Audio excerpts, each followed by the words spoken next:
Bismillahirrahmanirrahim. Assalamualaikum warahmatullahi wabarakatuh. Perkenalkan, nama saya Asep Rahmat Kurniawan, mengampu mata pelajaran bahasa Jerman di kelas 11 IPA. Saya mengampu 8 kelas di SMA Negeri Sukabumi untuk pelajaran bahasa Jerman. Saya ingin menyampaikan permasalahan yang dihadapi pada saat pembelajaran. Permasalahan yang saya hadapi adalah sebagai efek dari learning loss. Learning loss itu sebagai efek dari pembelajaran daring yang telah dijalani oleh siswa beberapa waktu ke belakang. Dikutip dari jurnal ilmiah ilmu pendidikan, learning loss adalah situasi di mana peserta didik kehilangan pengetahuan dan keterampilan baik secara umum ataupun secara khusus, atau terjadi kemunduran secara akademik karena kondisi tertentu. Nah, kondisi tertentu itu adalah seperti kita ketahui adalah siswa mengikuti pembelajaran daring.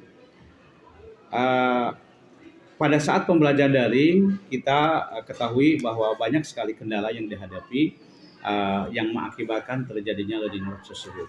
Beberapa penyebab yang mengakibatkan terjadinya kemunduran dari sisi akademik adalah kita rasakan adalah adanya ketidaksiapan dengan situasi baru, terutama di peserta didik. Sebagian di antara kita juga guru dan orang tua, di mana pada saat itu siswa dipaksa untuk mengikuti suatu pembelajaran yang sebelumnya mereka tidak pernah mereka jalani. Mereka dihadapkan pada situasi yang di luar ekspektasi mereka. Mereka akan bertemu dengan teman-teman di kelas, mengikuti pembelajaran, berinteraksi dengan guru. Pada saat itu mereka hanya duduk di depan monitor, mereka mendengarkan, kalaupun interaksi mungkin bagian dari strategi pembelajaran yang memungkinkan interaksi tersebut pun terjadi secara daring, secara maya. Dengan demikian, kalaupun akan mengakibatkan learning loss itu bisa kita pahami. Namun demikian, dalam hal ini saya tidak terjebak dalam learning loss yang mengakibatkan tidak ada upaya untuk melakukan perbaikan pembelajaran. Nah, upaya yang saya lakukan untuk mengatasi bagaimana learning loss tidak terus-menerus terjadi, saya berupaya membuat suatu strategi pembelajaran di mana pembelajaran tersebut disesuaikan dengan kondisi dan situasi yang ada di sekolah kami tentunya. Upaya-upaya yang saya lakukan yaitu adalah merancang pembelajaran yang variatif, yang bervariasi, di mana saya mencoba menggunakan pola pembelajaran ini dengan menggunakan satu metode yang saya gali, yang saya peroleh dari kegiatan yang saya ikuti, yaitu workshop dengan UPI pada saat itu. Nah, metode yang saya lakukan pada saat sekarang sebagai antisipasi learning loss adalah metode flipped learning classroom, di mana saya melakukan metode pembelajaran tersebut dengan cara memberikan materi sebelumnya, kemudian harus dipelajari oleh siswa, dan kemudian kita akan lakukan diskusi di dalam kelas dan diakhiri dengan evaluasi dan refleksi. Secara lebih detail, bagaimana penggunaan metode flipped learning classroom ini saya akan sampaikan pada pembahasan berikutnya nanti.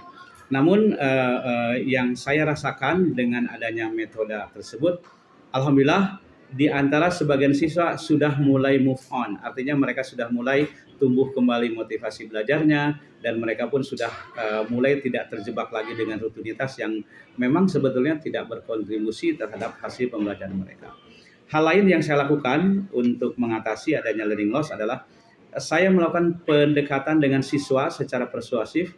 Kita ajak ngobrol, kemudian juga kita memberikan arahan-arahan bagaimana untuk belajar lebih efektif dan efisien lagi. Nah, hanya saya lebih menekankan bagaimana untuk menumbuhkan motivasi belajar terlebih dahulu.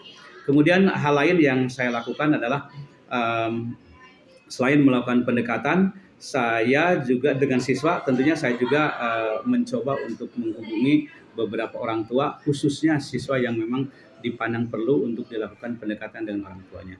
Karena dirasakan yang saya alami adalah ada beberapa siswa bukan hanya sebagai efek dari pembelajaran daring menyebabkan mereka mengalami learning loss, namun demikian juga karena kurangnya perhatian dari orang tua, atau kurangnya koordinasi dalam hal belajar di rumah dengan orang tuanya.